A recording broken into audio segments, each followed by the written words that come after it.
Morning friends, BA second year की second paper में class में आज हम आपके साथ मध्य प्रदेश की एक और जनजाति भिलाला पे चर्चा करेंगे। अभी आपने गोंड के जनजीवन के बारे में पढ़ा, समझा, भील जनजाति। आज हम करेंगे भिलाला की बात। भिलाला भील जनजाति का उपसमूह मानी जाती है, सब ग्रुप है भिलाला। लेकिन भिलाला जो है वो स्वयं को एक स्वतंत्र जनजाति समूह के रूप में स्वीकार करते हैं। ये मध्य प्रदेश के निमाड़, झाबुआ, अलीराजपुर, जोवट, धार, ओंकारेश्वर, मांडू क्षेत्र में निवास करती है। भिलाला शब्द की उत्पत्ति भील और आला शब्द से हुई है। संस्कृत में आला शब्द का अर्थ होता है आना और भील शब्द का अपभ्रंश ही भिलाला है, मतलब भील का आना। भिलाला जनजाति की उत्पत्ति के विषय में रसेल और हीलालाल ने जो अध्ययन किया था वो कहते हैं ये भील और राजपूतों के मिश्रण से इनका उदय हुआ है। ये अपने को रामायण काल की सबरी से और कुछ महाभारत काल के एकलव्य का वंशज मानते हैं। कुछ भील स्वयं को वाल्मीकि से संबंधित बताते हैं। ये अपना निवास स्थान चित्तौड़ मानते हैं, राजस्थान का चित्तौड़। मूलतः भिलाला जनजाति समूह का वास्तविक नाम भीलवाला है। भीलवाला नाम का प्रयोग राजपूत जाति के छोटे किसान एवं वे राजपूत जो भील कन्या से विवाह करते हैं के लिए किया जाता है। अब कुछ भी हो, भिलाला मूलतः मिश्रित राजपूत और भील जनजाति है जो राजपूत योद्धाओं के भील सरदारों, शासक, जमींदारों की कन्याओं से विवाह से उत्पन्न हुई। ये एक उपजाति है भिलाला और अनुसूचित जनजाति के अंतर्गत आती है। इन्हें उजला भील भी कहते हैं। भील शब्द की उत्पत्ति भील से हुई जिसका द्रविड़ भाषा में अर्थ होता है धनुष अर्थात धनुष चलाने वाला। और भिलाला जनजाति का नाम भिलराड़ा अर्थात भीलों और आकड़ा अर्थात एक त्रुटि जो कि राजपूत और नीची जाति अर्थात भील औरत से उत्पन्न हुई पीढ़ी है। नीची जाति कहते हैं, कायदे से इसको कहना नहीं चाहिए, नीति, मैं इसके पक्ष में नहीं हूँ, ये इसके पक्ष में नहीं हूँ। किसी को भी जाति के आधार पर ऊंच नीच हमको प्रयोग नहीं करना चाहिए, इससे हमें बचना चाहिए। और जैसा कहा है, मैंने उल्लेख किया है, लेकिन मैं उस शब्द को अपने वापस लेता हूँ, ये शब्द हमको प्रयोग नहीं करना चाहिए।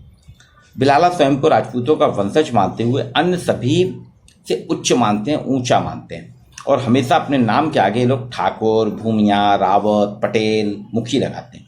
मैल्कम के अनुसार भिलालों के चरित्र में राजपूतों की परंपरा, गर्व, चतुराई और भीलों का शौर्य सम्मिलित है। ये दो भाग हैं इनके। एक बड़ी जात रावत, यह समूह अपने आप को वकील राजपूतों का वंशज मानता है। इनका कहना हमारे पूर्वज मेवाड़ से अलीराजपुर के राजा की सहायता करने के लिए आए थे, लेकिन भील जनजाति के संपर्क और संबंध में आने पर वे वहीं समाहित हो गए और वहाँ रहने लगे।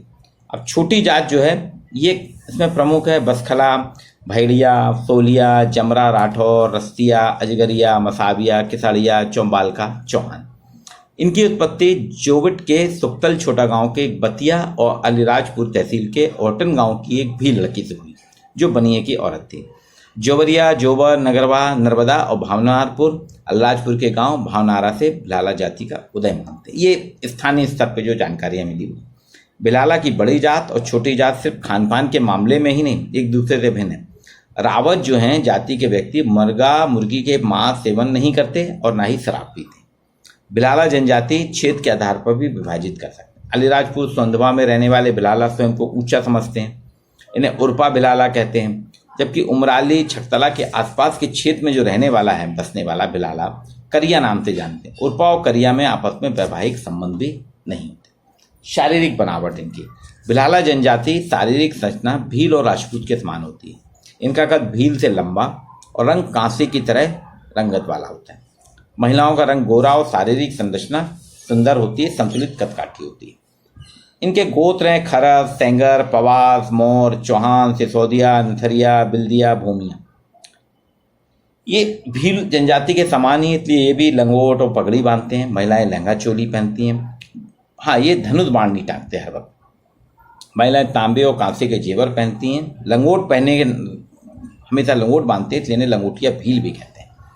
इनके भोजन में जौ, बाजरे की रोटी, कंदमूल, गुड़ और महुई की शराब प्रमुख है।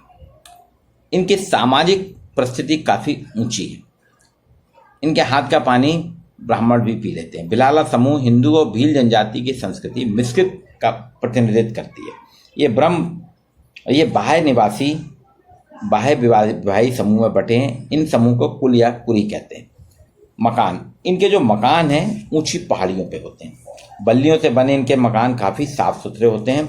ये पास पास घर, भील जैसे बिखरे रहते हैं ना, ये पास पास घर बनाते हैं। इनके घर चिकनी मिट्टी से लिपे पोते होते हैं और बड़ी अच्छी आकृति बनाते हैं खड़िया और लाल रंग से। इनके यहाँ दीपक रखने की जगह एक प्रमुख सौंदर्य, वो जो घर में दीपक दिया जलाने के लिए रखते हैं, बहुत ही स्टाइलिश बनाते हैं। संस्कार, ये हिंदू से प्रभावित हैं। इनके अधिकांश संस्कार जो हैं हिंदुओं पे आधारित हैं। बिलाला में पुत्री जन्म की अपेक्षा पुत्र जन्म को विशेष महत्व दिया जाता है। गर्भवती महिला की अशुभ शक्तियों से रक्षा की जाती है। बच्चे के जन्म पर उसकी नाल को तीर से काटकर गहरे गड्ढे में अनिष्ट की आशंका से बचाने के लिए गाड़ दिया जाता है। जन्म के 3-4 दिन बाद बच्चे को सहज चटाते हैं और 10 से 15 दिन के बाद जल पर पूजा में सभी रिश्तेदार पड़ोसी इकट्ठे होते हैं और बच्चे के हाथ में मंगल कामना का मानते हुए एक धागा बांधते हैं और बच्चे का नाम रखा जाता है। नामकरण संस्कार के तरह विवाह संस्कार मंगनी रस्म से प्रारंभ होता है। इनका अंतिम संस्कार मृत्यु है। मृतक को लकड़ी की चिता पर रखकर जलाया जाता है। अकाल मृत्यु अगर किसी की हो गई तो उसकी चिता में शराब डाली जाती है और 12वें दिन ये लोग शुद्धि की जाती है, जिसे लोग नुक्ता कहते हैं। और इनके यहाँ पूर्वजों का श्राद्ध भी एक संस्कार के रूप में मनाया जाता है। ये हिंदू धर्म के काफ़ी करीब है। बाबा देव उनके सबसे बड़े देवता हैं। ये उन्हें इंद्र का अवतार मानते हैं। हिंदू त्यौहार मनाते हैं। यदि किसी त्यौहार के दिन में गांव में किसी भी बिलाला का बच्चा मर जाता है तो गांव के सभी लोग फिर उस त्यौहार को नहीं मानते, नहीं मनाया जाता। फिर दिवाली, श्रावण अमावस्या, दशहरा, होली, कोलिया, पूनम, शरद पूनम, भगोरिया इनके प्रमुख त्यौहार हैं। खासतौर से होली में भगोरिया और अभी सावन जो चल रहा है, सावन माह में त्यौहार, सावन पूर्णिमा, सावन हरियाली, ये इनके बहुत प्रमुख त्यौहार हैं। इनके यहाँ बहुपत्नी विवाह प्रथा है। विवाह की कई प्रथाएं प्रचलित हैं। प्रेम विवाह इनकी एक प्रमुख पद्धति है। भगोरिया पर्व में एक दूसरे को चाहने वाले बिलाला युवक युवती भागकर मैरिज कर लेते हैं, फिर कुछ दिन बाद वापस आके रहने लगते हैं। उनके विवाह को फिर समाज द्वारा मान्यता मिल जाती है। ये बिना विवाह के भी साथ साथ रहने लगते हैं। इनके यहाँ कुछ लोग बिना विवाह के भी रहने लगते हैं। ये लाड़ो लाड़ी की शादी कहते हैं। इनके विवाह समारोह काफ़ी खर्चीले के होते हैं, है ना, इसलिए बिना विवाह के भी ये लोग साथ साथ रहने लगते हैं।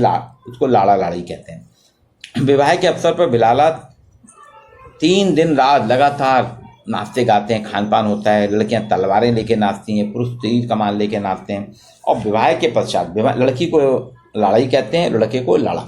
लड़की यानी लाड़ी लड़के के घर पहुंचती है तो वहाँ भी फिर 3 दिन नाच गाना। यानी इनके यहाँ विवाह जो है 1 हफ्ते से कम होता ही नहीं, बहुत खर्चीला होता है, इसलिए लोग बिना विवाह के भी रहने लगे। आर्थिक व्यवस्था, इनकी जो आर्थिक स्थिति काफ़ी खराब है, उतनी अच्छी नहीं है। खेती और मजदूरी इनकी आजीविका का प्रमुख साधन है। खेती में भी इनको पारंपरिक खेती करते हैं, उतना ज़्यादा फायदा या उत्पादन नहीं होता। मजदूरी जो मिल गई नहीं मिली। ये भगोरिया इनका जो है प्रमुख है। बिलाला जनजाति भगोरियों के कारण इनकी अच्छी है। भगोरिया होली के पूर्व इनका एक त्यौहार है, विशेष प्रकार का बाजार है जो होली के पहले प्रारंभ होता है, होली के 1 हफ्ते बाद तक चलता है।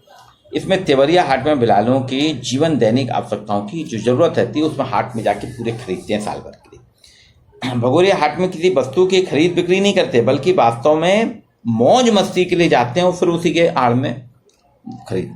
ये वहाँ पे नाच गाने के साथ साथ खूब शराब भी पीते हैं।